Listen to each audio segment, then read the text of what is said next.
Well, I'll start with the history.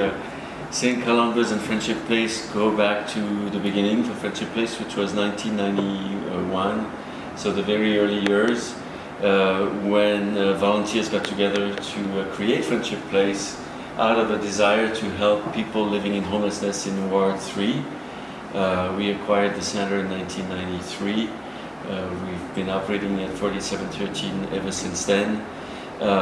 You were one of the early congregations, and of course we shared the haven for these many years. We have grown since then to the city level for Housing First, which is this wonderful, still relatively new model where we welcome absolutely everybody as they are, no conditions, no questions asked, particularly around the willingness to engage in mental health treatment or addiction treatment.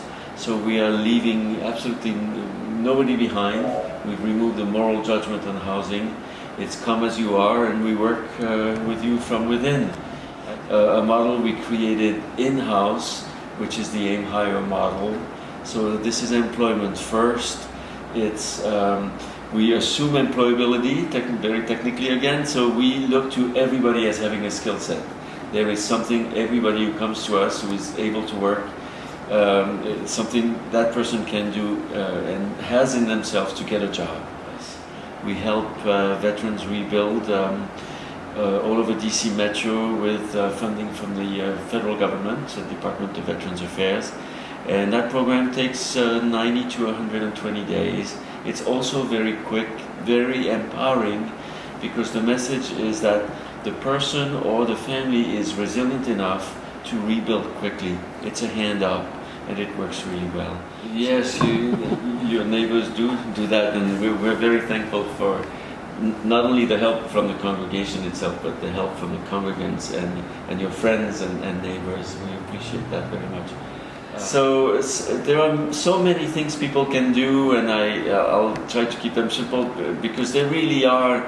It's to help out here at the desk, for instance, to welcome people with dignity, compassion, to be a good listener and understand what people are looking for, so the volunteer can route them in the right direction from the beginning.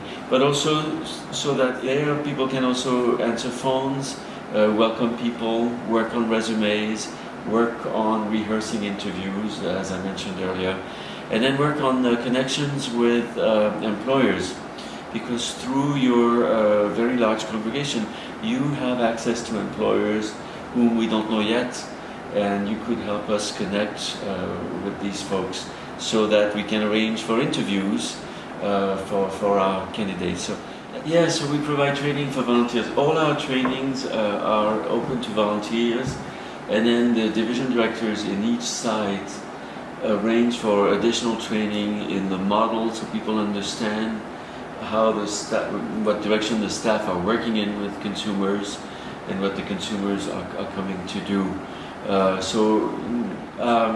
We have an interview with people where people actually tell us what kind of job they are looking for as a volunteer, so that we can tailor a position around your own desires and abilities.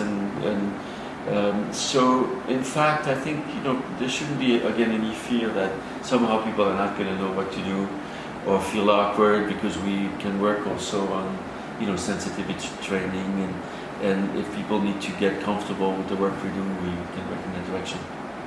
I suppose 1 hour a week or 2 hours a week, and some volunteers we only see every 2 or 3 months to help with a particular project, that may repeat during the year or not. So there's almost no minimum time you can give. And there's no maximum. There's no maximum. Well, after 40 hours, we are ready to go home. So. Well, I hope that as a community through the years, we have helped sensitize the congregation even more to the needs of people experiencing homelessness. Hopefully, has always been a beacon in Ward 3 in that respect, in that what we were doing in 1991 was groundbreaking and it was trailblazing. What we're doing in 2018 is different and still trailblazing. So I hope that we inspire you as congregants at St. Columbans to keep coming to us so we can build these initiatives together. Really would like to thank you all again for your support through the years, because it's been greatly appreciated. And I think we're at the milestone when we closed the Haven, and at the same time we're looking forward to many years of a partnership with you, which will grow in whichever way it has to, based on your ideas, our ideas. So thank you for being at the table with us all these years, and more to come.